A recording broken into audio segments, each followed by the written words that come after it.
సప్త చిరంజీవులు అమరుల కథ హిందూ పురాణాల ప్రకారం ప్రపంచంలో ఇంకా జీవించి ఉన్నారని నమ్మే 7 అమరులు ఉన్నారు. వారిని సప్త చిరంజీవులు అంటారు. వారు యుగాలు మారినా జీవిస్తూ ధర్మాన్ని కాపాడుతున్నారని విశ్వాసం. ఇప్పుడు వారి గురించి చిన్న స్టోరీలా చూద్దాం. అశ్వత్థాముడు ద్రోణాచార్య కుమారుడు. మహాభారత యుద్ధంలో కౌరవుల పక్షాన పోరాడాడు. అతనికి జన్మతోనే తలపై దివ్యమణి ఉండేది. ఆ మణి వల్ల ఆయుధాలు, రోగాలు అతనికి హాని చెయ్యలేవు. యుద్ధం తర్వాత అశ్వత్థాముడు తప్పు చేశాడు. అందుకే కృష్ణ అతనిని శపించాడు. యుగాలపాటు ఒంటరిగా భూమిపై తిరుగుతూ జీవించాలి.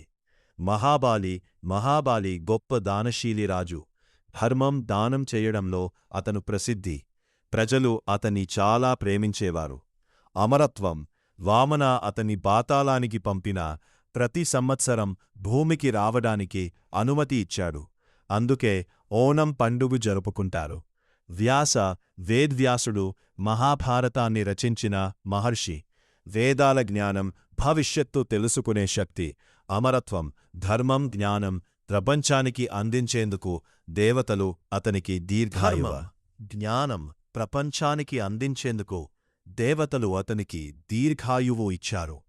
హనుమాన్ రామాయణంలో శ్రీరాముడికి అత్యంత భక్తుడు. అపార బలం, ఎగరగల శక్తి, రూపం మార్చుకునే శక్తి. రామ ఆశీర్వాదంతో కలియుగం వరకు జీవించాలి. విభీషణ అతను రావణ సోదరుడు. ధర్మం తెలిసిన జ్ఞానం, మంచి పాలన చేసే శక్తి. రాముడు అతన్ని లంక రాజుగా చేసి చిరంజీవిగా ఆశీర్వదించారు. కృపాచార్య కురుక్షేత్ర యుద్ధంలో గొప్ప గురువు. యుద్ధ విద్యలో మహాపాండిత్యం, ధ్యానంతో మరియు జ్ఞానం దేవతల అనుగ్రహంతో యుగాలు జీవించే వరం పొందాడు. పరశురామ ఎవరు? విష్ణువు అవతారాలలో ఒకరు. అపార యుద్ధశక్తి. పరశు గొడ్డలి ఆయుధం. భవిష్యత్తులో వచ్చే కాల్కి అవతారానికి గురువుగా ఉండటానికి ఆయన ఇంకా జీవిస్తున్నారని విశ్వాసం. సప్త చిరంజీవులు అశ్వత్థామ, మహాబలి, వ్యాస, హనుమాన్, విభీషణ, కృపాచార్య, పరశురామ.